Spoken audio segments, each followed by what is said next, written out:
అందమైన మగాడు హఠాత్తుగా ఆడదానిగా మారిపోయాడు. తల్లి పక్కనే పంజాబీ డ్రెస్లో వయ్యారంగా నడుస్తున్న ఈ ఆడంగిది ఓ విచిత్ర వ్యవహారం.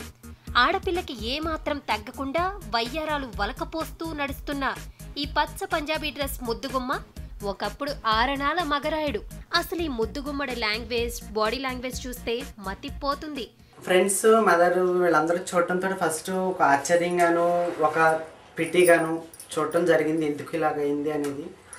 తర్వాత అందరూ కూడా అలవాటు పడిపోయారు. ఇప్పుడు ఎవరికి నేను అంత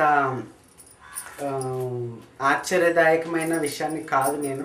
ఇప్పుడు అందరూ కూడా అలవాటు పడిపోయారు. ఇప్పుడు అందరూ కూడా నన్ను మామూలుగానే పలకరిస్తారు, నన్ను అందరూ కూడా ప్రేమగానే చూస్తారు.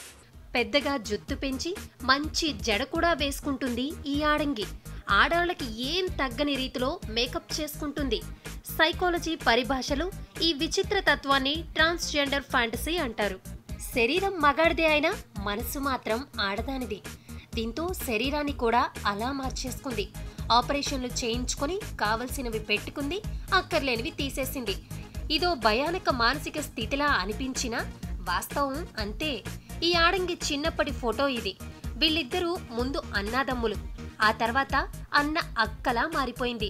తల్లి కూడా ఈ మార్పు అంగీకరించింది. కూతురు లేని లోటు తీరిందని సంబరపడిపోతోంది.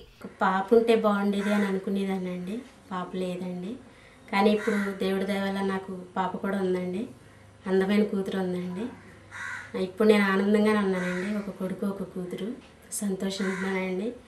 ఇప్పుడు నా కూతురికి నేను పెళ్లి కూడా చేస్తానండి, ఎవరైనా చేసుకునే వాళ్ళు మంచి వాళ్ళు వస్తే. కాస్త మగగొంతు ఉన్న మనిషి అంతా ఆడతనమే. సంబరాలలో, గ్రామ పండుగల్లో డాన్సులు అవి చేసి డబ్బులు సంపాదిస్తుంది ఈ ఆడంగి. ఆమె బంధువుల మాటల్లోనే చెప్పాలంటే అసలు కథ ఇది.